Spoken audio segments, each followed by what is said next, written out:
segment of Interviews That Matter. I am your host Raj Mehta. Friends, in this segment, we bring those guests who influence our lives. This includes elected officials, policymakers, heads of major organizations, and other dignitaries. It is my sincere hope that this segment will bring some benefit to our community with the shared knowledge by our guests. Today, our guest is New York State Senator Carl Marcellino. He is a senator from 5th District in the New York State. He has chaired many different committees, and now he is chairing the most important committee, which is Government Operations and Investigations. Let us meet Senator Carl Marcellino. Senator, welcome to the show, sir. Thank you so much for your time. Thank you for inviting me. My pleasure to be here. No problem, sir. Senator, I know you have been an educator before for a long time. You were a principal and turned into politics. So how did you get started in politics? Why and why? I learned a long time ago that squeaky wheels get the grease. And I realized also that if I wanted to get some things done, that I had to get involved and do it myself. You couldn't always rely upon somebody else doing it for you. Sometimes they did, sometimes they didn't, sometimes they didn't do it exactly the way you wanted them to do it. So I just decided to get involved. Generally when I get involved in something, I kind of like put both feet in.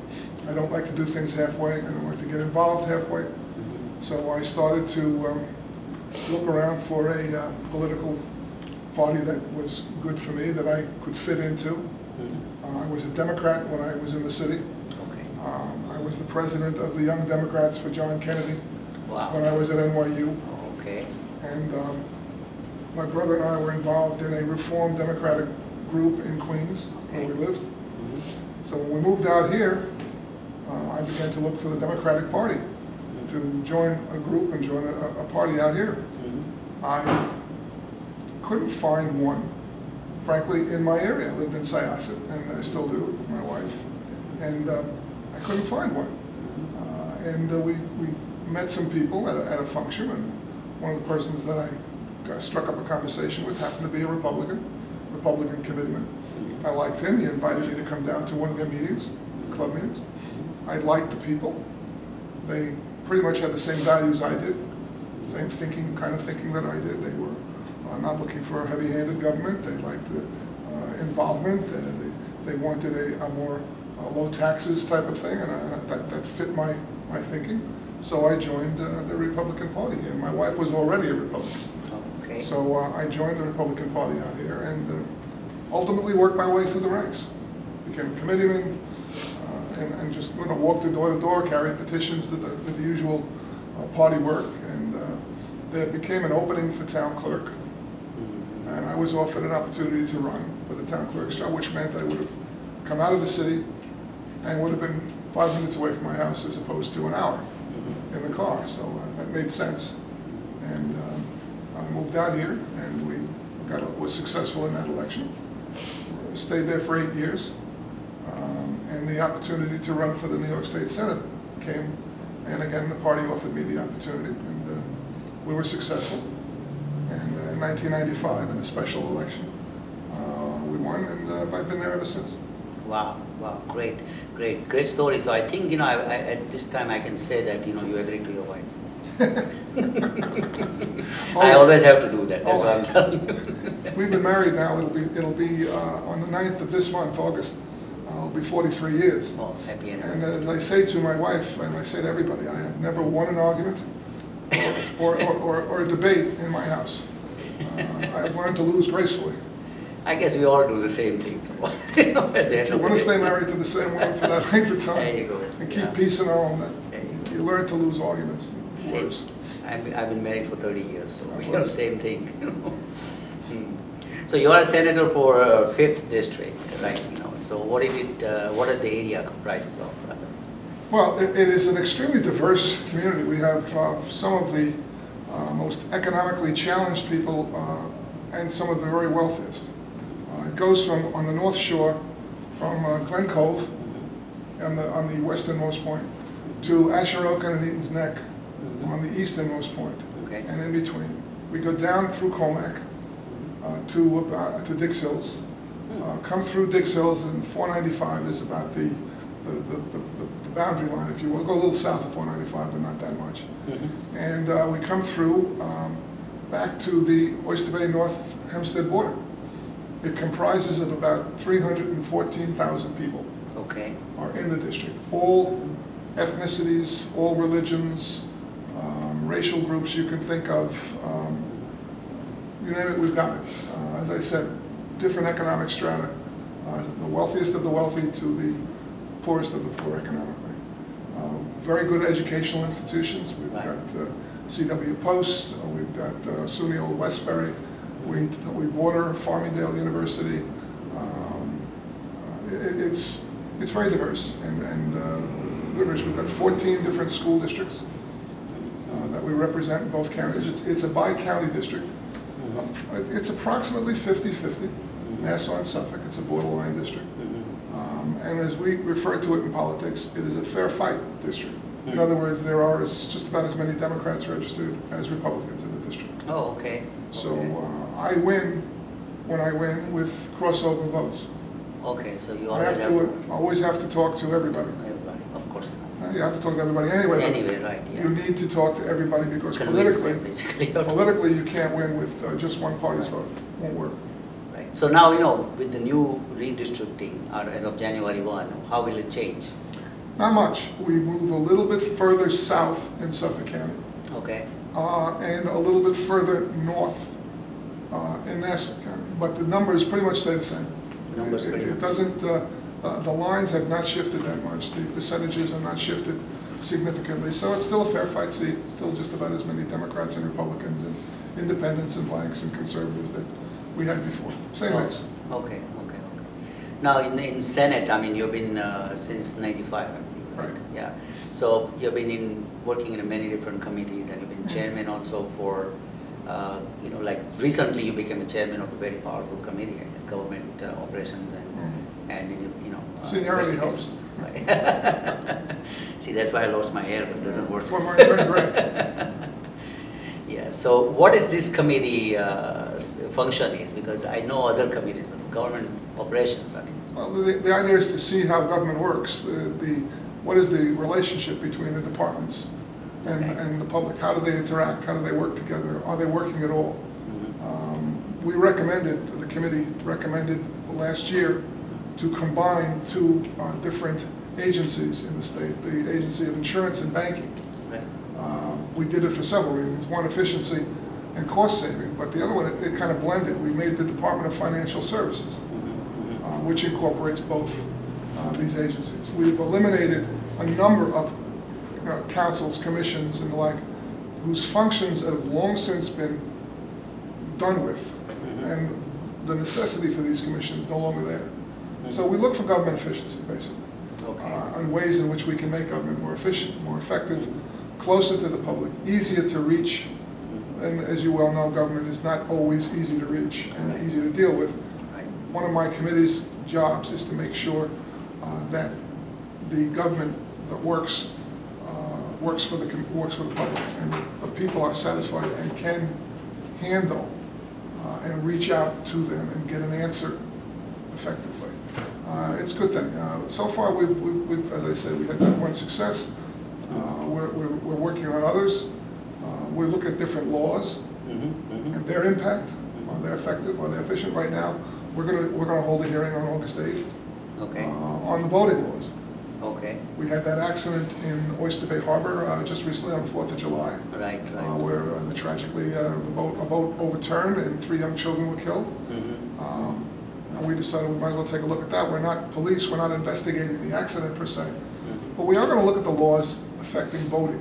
Okay. And are they effective? Are they efficient? Are they working? So we're going to hold a public hearing over here in Town Hall in Oyster Bay at 11 o'clock on the 8th. And it'll be live streamed, by the way. Oh, okay. So one can go to my website and you'll see how to get to it and live stream it. NewYorkSenate.gov, and you can get to the website and it'll show you what to do. So you can watch the hearing live, or later on a video, live stream afterwards, or a videotape. But we're going to ask questions of the Coast Guard, we're going to ask questions of the boating public as to what is the impact of the laws, what should we do, are they working? The licensing is a question. Should it happen? Can it happen? How do you enforce it? Accidents, what are the prime causes of accidents? This is what we need the people like the Coast Guards for, the power squadrons, the different yacht clubs in the area who have, obviously they have boards that are interested in boating safety. They want to promote boating, but you want to make sure you're promoting a good business, not one that is getting into trouble. Right. You know, alcohol on the water, for example, its use.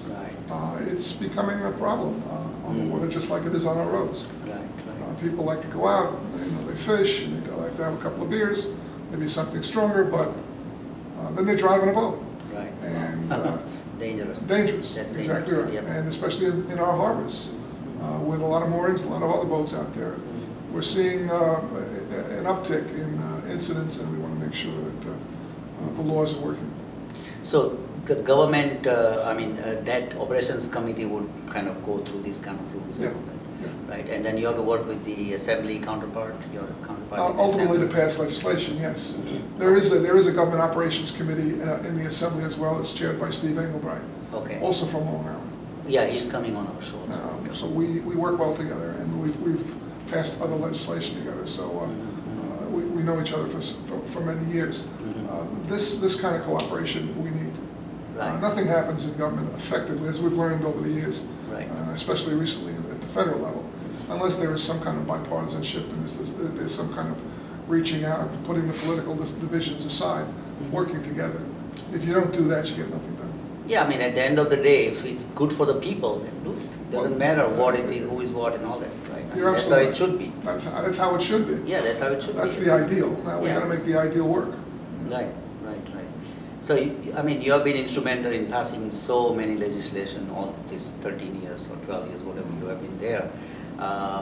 Do you have any particular legislation that you recall which is great and which you really felt good about? I know you were instrumental in passing no cell phone while driving.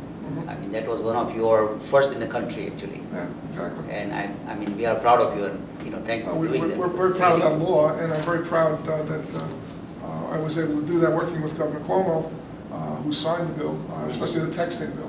Okay. That's the key element, the no texting while driving. Because when we did the no cell phone bill, texting wasn't a problem at the time. The technology wasn't there. But now, as I've learned, you could have two young people sitting in two chairs like we are, and they won't talk to each other. They'll text each other. They'll text each other. They don't use cell phones to Yes. talk on anymore. Yes. They text. Yes. The communication, even email, is Yes. becoming old hat. It's all texting. Yep. So, I see them, I see people in their cars, and you can tell if you're pulled up behind somebody and their head's down, you know they're texting. Yes. You just yes, know yes. it. It's that way. And frankly, they're risking your life, their lives, and everybody else around them's lives. Very, very dangerous, and it's a distraction to a driver.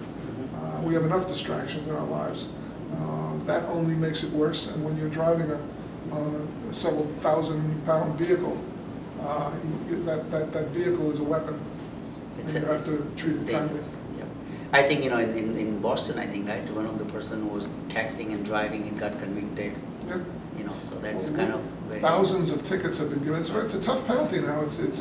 It's 3 points on your license. So this is not the police are happy with that because it gives them some teeth when they stop somebody. Before that, it was just it wasn't a primary offense. It was a secondary offense. So they couldn't pull you over for texting or using the phone. Right. Only if they saw something else, if you were speeding or you didn't have a seatbelts on or something like that. Now they can pull you over for holding the cell phone. The law is holding the cell phone, not using necessarily. You don't have to be talking on it. Just holding is also not allowed. Exactly. The law is holding. Because you really can't tell if legally you can't prove the guy was speaking unless you pull the phone records and so forth and so on. It takes forever. So holding the device is the violation. And that's where you got to be very careful. And what if you are stopped at the red light and you still Same thing. it's If the the, same engine, thing? if the key's in the ignition and the engine is running, That's it. don't do it. because the police will just love to grab you. It's easier to stop you when you stop. Right. So pull over to the side, Right. turn the engine off, take the key out, and do what you have to do. At least you're not a threat to yourself or anyone else. That's most important. We want to take that kind of threat away. And we're saving lives. The AAA has said that it's saving lives. Automobile associations all say that we're saving lives by these laws. We've also created an industry. I've often said we ought to have a piece of the action. All those ear devices, Yes. all those Bluetooth devices didn't exist because of that. but because of the laws Yes. that we put together, they've come into being.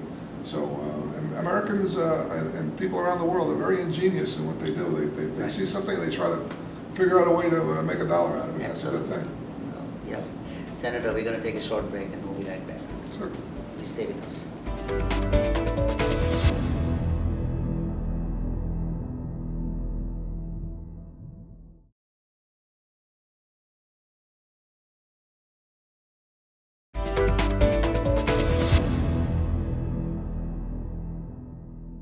Welcome back, Senator. Welcome to Interviews That Matter. I'm your host, Raj Mehta. We are having a conversation with Senator Carl Marcellino.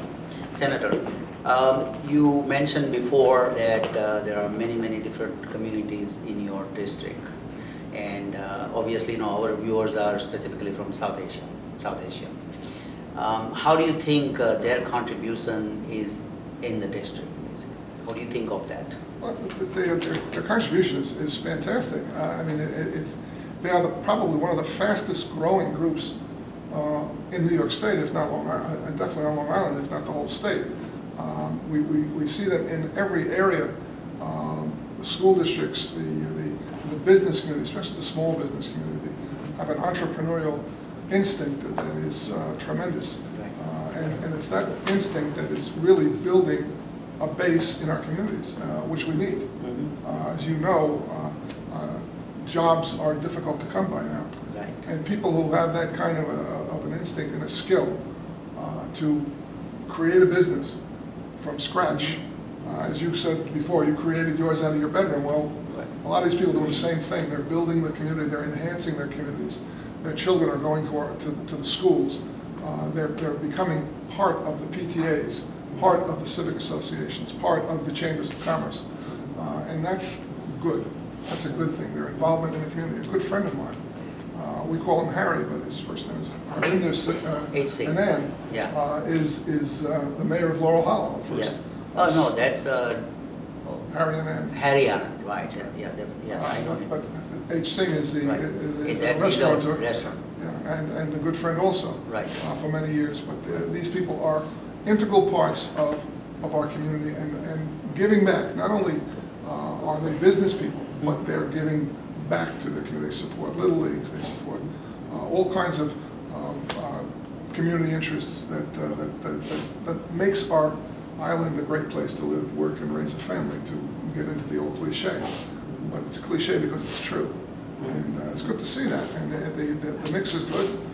And the relationships are excellent, and as I said, the diversity of the community is wonderful.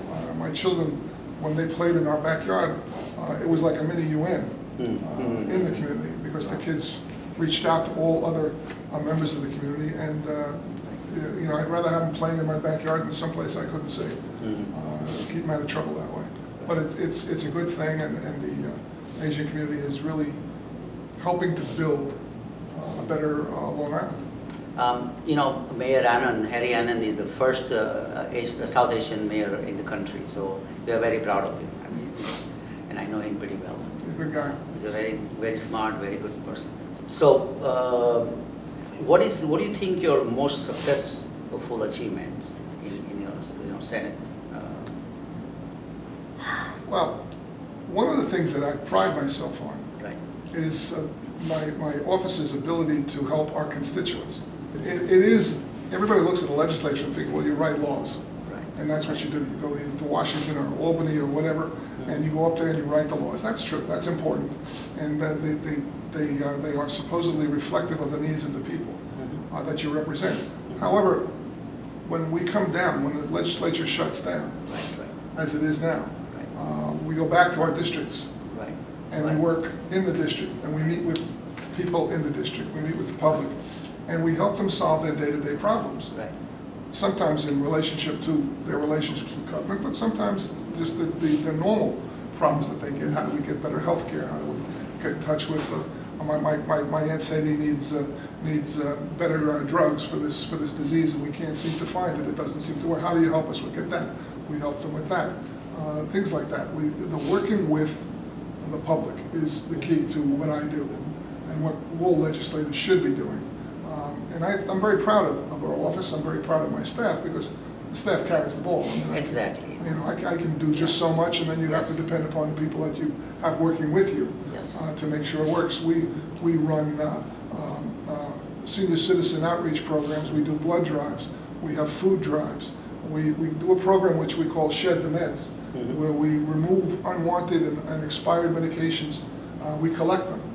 We have members of the police department with us, but we collect old medication and get them off the streets. We don't want people flushing them down the toilet. Right. Because it gets into our waterways, and that's not good. Right. So we will collect them for them, and the police will dispose of them for us. And we do that, and that's a very effective program.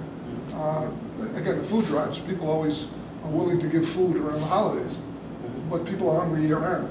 So we do food drives all year round, and we give the food to the different food banks, and we help them keep the people fed.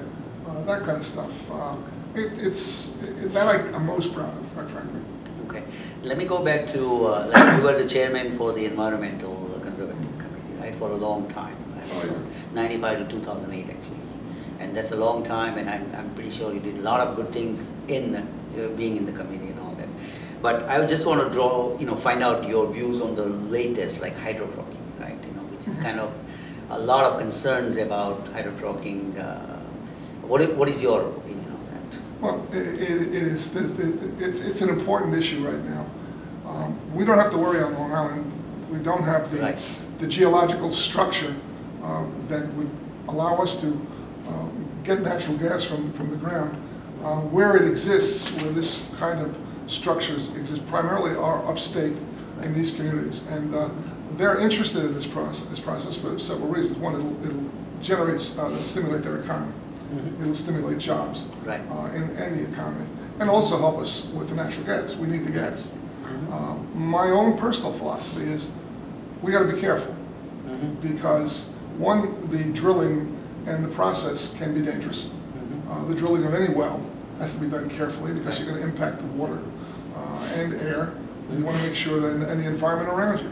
So the DEC, under Commissioner Martens, has been doing an extensive study. It's multi-year study. And they're in the process of coming down with regulations that they would like to impose on those companies that will be doing the fracking, that will actually be extracting the gas from the rock. If Commissioner Martens tells us that he has the ability to control it so that it can be done safely, then I suggest we go with it. Okay. Then I'm for it. If he tells us that this can't be controlled and it wouldn't be safe, then we shouldn't do it. It's that simple. So we're going to look, and my guess is it wouldn't be effective everywhere. For example, even if we had it on Long Island, I would say no. Okay. Because we drink the water beneath our feet. Right. We don't take runoff from the mountains. We don't take snow melt. We drink water that we got through our aquifers. And anything that impacts that could cause us serious problems, and we can't have that. So on Long Island, I would say no.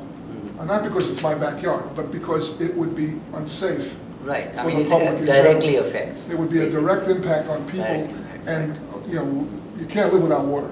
So if you don't have pure water, you're going nowhere. But in those areas of the state where it can be done safely and will not impact water or the public, then yeah, do it. Do it, but safely. And control it. And I have great faith in Martens. He's a good man. He's got a great background, and he's very, very responsive. It's one of Governor Cuomo's better appointments in my mind. He's a bright fellow. You call him up, you get him on the phone. You don't have to go through 5 secretaries and 12 assistants. You get him directly. And he gives you a response. Martens. And he gives you a response, Joe Martens. He's very good. He used to work for the governor's father. Oh, okay. When the governor's father was governor, Mm-hmm. Joe worked with the governor's father. But he's a very good man, and the people around him are very responsive, and that's good. That's good. They're not rushing to judgment on this. I know there's a lot of controversy out there, a lot of groups for and against it. Right, And there's a lot of misinformation and disinformation being put out. But he's cut through a lot of that, and Okay. he's done a very serious analysis of the problems, the pros and the cons, and I believe he will come up with an appropriate plan to, if it can be done safely, he'll do it.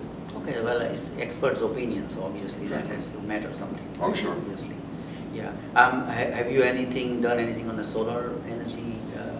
Yeah, we've done that. We've given incentives for alternative fuels, alternative energies.